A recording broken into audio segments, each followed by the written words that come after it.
नमस्कार दोस्तों, मेरा नाम अरुण कालिया है और टैली प्राइम के इस चैनल में आपका स्वागत है।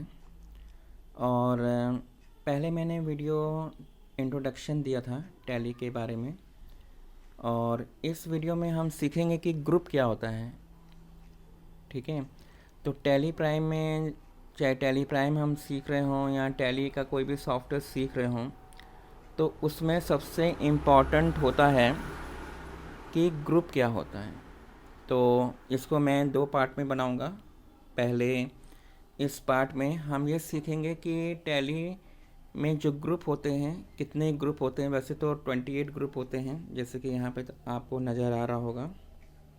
और सेकंड पार्ट में मैंने 14 ग्रुप इसमें कवर करूँगा, और सेकंड पार्ट जो बनाऊँगा उसमें 14 ग्रुप उसमें कवर करूँगा। तो वीडियो बड़ा ना हो, तो कोई भी डाउट हो आप लोग कमेंट्स कर सकते हैं। और इसमें जैसे कि 28 ग्रुप होता है, और 15 ग्रुप्स प्राइमरी होते हैं और 13 ग्रुप जो होते हैं वो सेकेंडरी होते हैं। तो प्राइमरी ग्रुप क्या होता है? मेन ग्रुप को ही हम प्राइमरी ग्रुप कहते हैं, और प्राइमरी ग्रुप के अकॉर्डिंग ही सेकेंडरी ग्रुप बनाए जाते हैं। ठीक है, अभी इसको समझ में आ जाएगा, और इसको हम एक एक करके ग्रुप के बारे में भी समझेंगे कि कौन कौन से ग्रुप होते हैं और हर ग्रुप में क्या चीज़ें होती हैं, क्योंकि ये एक बेसिक चीज़ें हैं। और इससे हम जब हम ये पता चल जाएगा, क्योंकि अकाउंट का बेसिक टर्म होता है ग्रुप। क्योंकि एक ख़ास बात ये भी होती है कि अगर हम टैली प्राइम में या टैली सॉफ्टवेयर में अगर कोई ग्रुप बनाते हैं, तो आप लोग देखे होंगे कि टैली जो सॉफ्टवेयर है उसमें पीएल अकाउंट या बैलेंस शीट अपने आप ही बन जाती है। तो ये कैसे संभव हो जाता है? तो जब भी हम लेजर बनाएंगे टैली प्राइम में, तो लेजर बनाने के लिए हमें ग्रुप का नॉलेज होना आवश्यक होता है, ताकि हम ये जान जाएं कि जो भी हम लेजर बना रहे हैं वो किस ग्रुप में रखना है। ठीक है, तो अब इसमें क्या होगा कि हम एक एक करके ग्रुप के बारे में समझेंगे कि ये ग्रुप क्या करता है। क्योंकि देखा जाए तो अकाउंट में 4 पिलर होते हैं, और इसी पिलर के अकॉर्डिंग ग्रुप को भी बांटा गया है। जैसे एसेट्स, लायबिलिटीज़, इनकम और एक्सपेंस। तो हम आगे चलते हैं। अब यहाँ पे ग्रुप में दिखाई दे रहा है कि प्राइमरी ग्रुप के बारे में बताया गया है और सब ग्रुप के बारे में बताया गया है। जैसे कि हमने पहले भी बताया कि 15 ग्रुप्स जो होते हैं वो प्राइमरी होते हैं, और 13 ग्रुप जो होते हैं वो सब ग्रुप में आते हैं।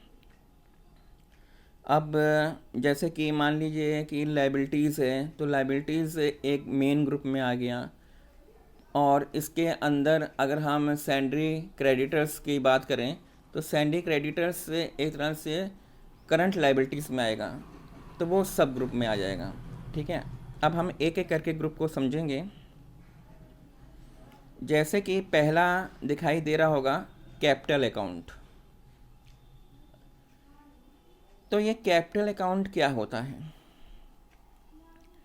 तो कैपिटल अकाउंट में देखा जाए तो सबसे पहले हम ये समझ सकते हैं कि अगर कोई भी बिजनेस स्टार्ट कर रहे हैं तो हमें पूंजी लगानी पड़ती है, तो वही कैपिटल होता है। और बिजनेस में जब भी हम स्टार्ट करते हैं तो एक कैपिटल लगाई जाती है। और आगे हम ये बताएंगे कि किस लेजर में, जब हम लेजर बनाएंगे कि किसको हम कैपिटल में रखेंगे, किस ग्रुप में, वो आगे पता चलेगा। फ़िलहाल अभी हम ये समझेंगे कि कैपिटल अकाउंट होता क्या है।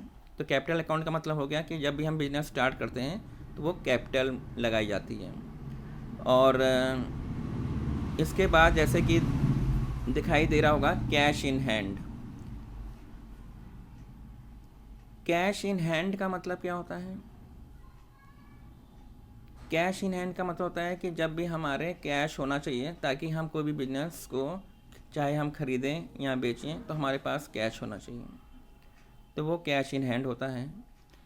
कैश इन हैंड एक तरह से करंट एसेट्स में आता है। मैं इसके बारे में ये भी बता दे रहा हूँ कि ये कहाँ पे आता है, ताकि आपको ये भी पता चल जाए कि जो कैश इन हैंड है वो लायबिलिटीज़ है कि एसेट्स है, ताकि आगे जब भी हम डेबिट क्रेडिट करेंगे तो समझ में आ जाए। रिजर्व एंड सरप्लस ये क्या चीज़ है? तो एक तरह से समझ लीजिए कि रिजर्व एंड सरप्लस का मतलब ये होता है कि ये भी एक कैपिटल का ही पार्ट होता है, और यहाँ पे रिजर्व का मतलब होता है संचय करना, सरप्लस मतलब अधिक। अब जैसे ये समझिए कि अगर हम कोई भी बिजनेसमैन ये चाहता है कि हम प्रॉफिट कमा रहे हैं 2 लाख, तो आधे आधे में हम बांट रहे हैं कि 1 लाख, और एक प्रॉफिट में ए और बी है, मान लीजिए 2 पार्टनर हैं, तो 1 लाख एक आदमी पा रहा है, 1 लाख दूसरा आदमी प्रॉफिट कमा रहा है, तो दोनों आधे आधे में बांट रहे हैं क्योंकि 2 लाख प्रॉफिट हो रहा है मान लो एनुअल। तो अब हम क्या करेंगे, ए और बी ने क्या किया कि 50-50% यानी कि 50,000 वो आपस में बांटेंगे 1 लाख को, और 1 लाख को रिज़र्व कर लेंगे, ताकि पूंजी में से जो हम 3 लाख 4 लाख बचा लें और बिजनेस को हम और बड़ा बना लें। तो इसीलिए रिजर्व एंड सरप्लस ये होता है। और इसमें जैसे अनडिस्ट्रीब्यूटेड प्रॉफिट होता है, क्योंकि हमने बताया ना कि 1-1 लाख रुपया जो बांट रहे थे, जब 1 लाख रुपया जो होता है वो हम ना बांट के अनडिस्ट्रीब्यूटेड प्रॉफिट को ही हम कैपिटल में इन्वेस्ट कर सकते हैं, मतलब कैपिटल में लगा सकते हैं, ताकि हम पूंजी बढ़ाएं और कैपिटल यानी कि हम बिजनेस को भी बढ़ा सकते हैं। अब नेक्स्ट जो है लोन लायबिलिटीज़, तो दायित्व होता है लोन। अब लोन में देखा जाए तो करंट लायबिलिटीज़ भी होती है, और लोन का मतलब होता है जैसे कि 2 तरह के लोन होते हैं, आगे इसमें भी आएगा, सिक्योर्ड लोन और अनसिक्योर्ड लोन, जो कि हम बैंक से भी लोन ले सकते हैं या थर्ड पार्टी से भी लोन ले सकते हैं। तो लोन का मतलब होता है कि हमें भुगतान करना पड़ेगा, चुकाना पड़ेगा, मतलब एक हमारा दायित्व है, कोई भी बिजनेस में हम लोन चुकाना होता है। तो ये होता है लोन लायबिलिटीज़। और ये लोन लायबिलिटीज़ एक मेन ग्रुप में आएगा, जैसे कि यहाँ पे लिखा है प्राइमरी ग्रुप, ठीक है। और रिजर्व एंड सरप्लस ये सब ग्रुप में आएगा। और देखा जाए तो कैपिटल जो होती है वो मेन ग्रुप होता है, प्राइमरी ग्रुप होता है, तो उसके अकॉर्डिंग हम रख सकते हैं। हाँ, 4 हो गया था। अब नेक्स्ट चलते हैं बैंक ओवरड्राफ्ट, ये क्या चीज़ है? तो ये भी एक सब ग्रुप में आएगा। और इसमें जैसे कोई भी होल्डर होता है, यानी अकाउंट होल्डर जो अपना खाता किसी अकाउंट में बैंक में है, तो वो जितना भी डिपॉजिट मनी है उससे अधिक अगर पैसा वो निकालता है, विड्रॉ करता है, तो बैंक ओवरड्राफ्ट होता है। जैसे कि बैंक ओवरड्राफ्ट की सुविधा एक कॉमन के अकॉर्डिंग नहीं होती है। जैसे कि अगर हम देखा जाए तो बैंक ओवरड्राफ्ट एक बिजनेसमैन करंट, 2 तरह के बैंक अकाउंट होते हैं, एक सेविंग अकाउंट, एक करंट अकाउंट। तो करंट अकाउंट में ये सुविधा उपलब्ध है। तो बिजनेसमैन जितने भी होते हैं वो बैंक ओवरड्राफ्ट की सुविधा उपलब्ध कर सकते हैं, सुविधा ले सकते हैं। सिक्योर लोन क्या है? सिक्योर लोन का मतलब ये होता है कि अगर हम कोई भी लोन ले रहे हैं, बैंक से ले रहे हैं, तो जब हम बैंक से लोन लेते हैं तो वो हमें सिक्योरिटी मनी जमा करनी पड़ती है, तभी वो लोन देगा, ऐसे तो कोई लोन देगा नहीं बैंक, तो उसको सिक्योर लोन कहते हैं। अनसिक्योर लोन का मतलब होता है जैसे कि कोई फ्रेंड है, हमने किसी दोस्त से ही हमने ले लिया,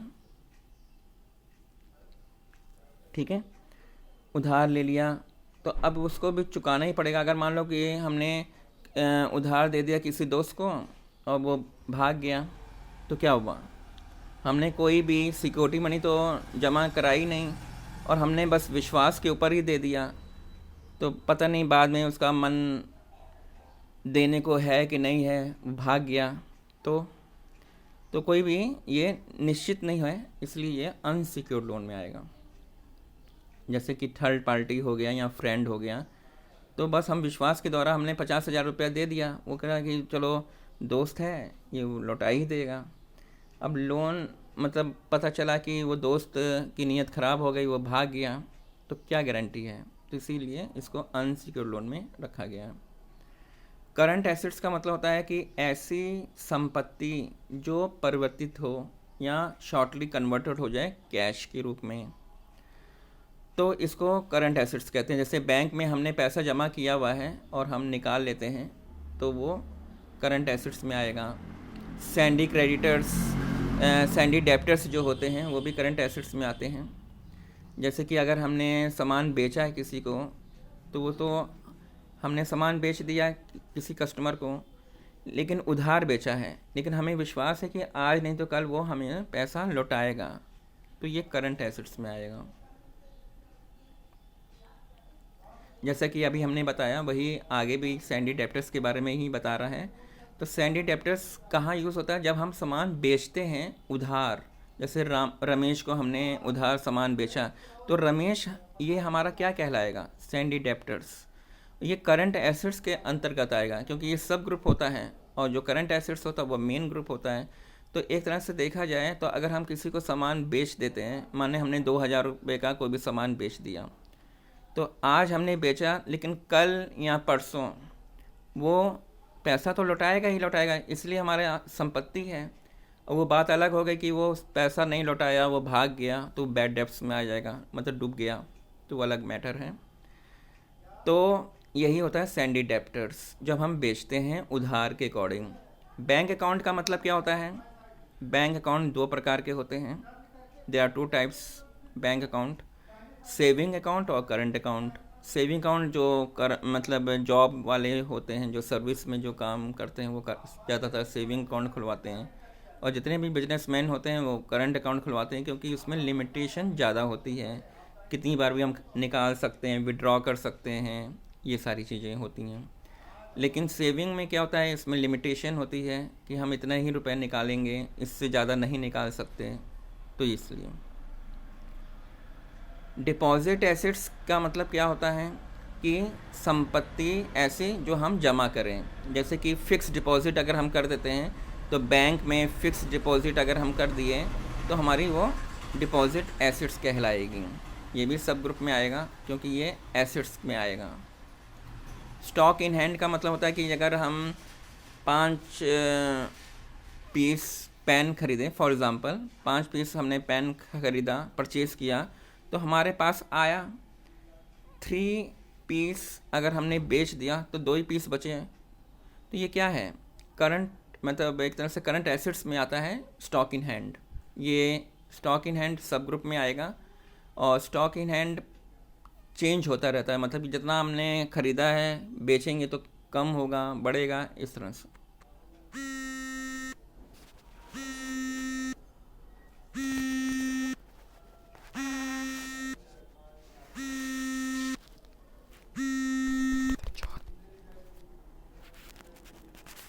वीडियो ही नहीं बनाने देते हैं तक।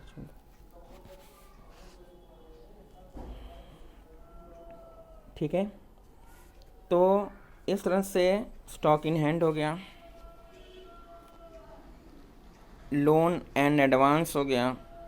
लोन एडवांस का मतलब ऐसा लोन जो हम भेज रहे हैं, ठीक है, उसको हम लोन एंड एडवांस कहेंगे। 2 तरह के लोन होते हैं, एक लोन प्राप्त किया जाता है और एक लोन दिया जाता है। तो लोन एडवांस का मतलब ये एसेट्स में आएगा, क्योंकि हमने किसी को लोन दे दिया है, तो हम ये जानते हैं कि आज हमने ले लिया तो कल परसों तो वो लौटाएगा ही लौटाएगा। तो ये लोन एंड एडवांस एसेट्स में भी आता है और करंट एसेट्स में आएगा।